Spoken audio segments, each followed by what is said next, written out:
चंदन अपनी दादी ललिता के साथ रहा करता था। दरअसल चंदन के माता पिता का देहांत तभी हो गया था जब वो छोटा था, और तभी से चंदन की दादी ने दाल के पकोड़े बेचकर चंदन को पाल पोस कर बड़ा किया था। और इस तरह अब चंदन अपनी दादी के हाथ के दाल पकौड़े गली गली जाकर दाल के पकोड़े बेचा करता। ऐसे ही एक दिन, दाल के पकोड़े ले लो, गर्मा गर्म हरी चटनी के साथ पकोड़े खाओ, एक बार खाओगे बार बार आओगे, दादी के मशहूर दाल के पकोड़े, खाओ पकोड़े। अरे भैया, आज पकोड़े लेकर आने में आपने जरा देर कर दी। आपको तो पता ही है मैं कितनी देर से आपके घर के बाहर बैठा हुआ हूँ। माफ करना भैया, क्या है ना, आज दादी दाल के पकोड़े बनाने में जरा लेट हो गई, इसीलिए मुझे आने में भी थोड़ा सा लेट हो गया, पर मेरे पकोड़े गर्मा गर्म है। चंदन भैया, अच्छे से जानता हूँ कि आपके दाल के पकौड़े हमेशा गर्मा गर्म ही रहते हैं, इसीलिए तो मैं इंतजार करता रहता हूँ। और देखो, अब तो मैं आपका पुराना ग्राहक भी बन चुका हूँ। इस तरह अब चंदन ग्राहक की बात सुनकर मुस्कुराता है और थोड़ी देर बाद वो उस ग्राहक को पकौड़े दे देता है।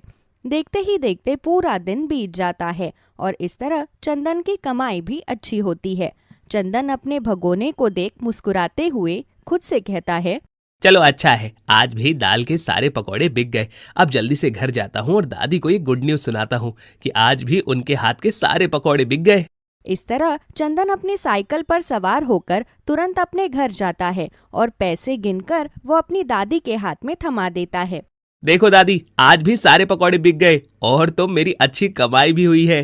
चंदन की बात का दादी कोई जवाब नहीं देती और वहाँ से उठकर किचन में चली जाती है। अपनी दादी को इस तरह उदास देख चंदन भी किचन में जाता है और, क्या हो गया दादी, आपने इस तरह से मुंह क्यों फुला रखा है? आप मुझसे नाराज हैं क्या? अगर ऐसा है तो आप मुझे बताइए कि मुझसे आप नाराज क्यों हैं? अरे अब नाराज ना हो तो और क्या करूं, अब हड्डियां कमजोर हो गई है, सही से दिखता नहीं है और इस उम्र में भी तू मुझसे पकोड़े बनवाता है। अगर ऐसी बात है दादी तो कोई बात नहीं, मैं एक नौकरानी रख दूंगा जो आपकी मदद कर सके। घर में नौकरानी रखेगा, लेकिन ये नहीं कि उस नौकरानी की जगह घर में एक बहू ले आए। अरे घर में एक बहू आएगी तो वो मेरी मदद भी करवाएगी और तेरा ख्याल भी रखेगी, साथ ही साथ मैं अपने परपोते या पोतियों के साथ खेल भी सकूंगी। अच्छा, तो इसलिए आपने मुंह फुला रखा है। दादी माँ, अगर ऐसा है तो आप जैसा कहोगी मैं वैसा करने के लिए तैयार हूँ। वैसे भी अब मैं अच्छा कमा रहा हूँ तो मुझे घर बसाने में कोई दिक्कत नहीं है। चंदन की बात सुन ललिता के चेहरे पर मुस्कान आ जाती है और इस तरह अब चंदन और दादी एक साथ बैठकर खाना खाने लगते हैं। समय गुजरता है और गुजरते समय के साथ चंदन की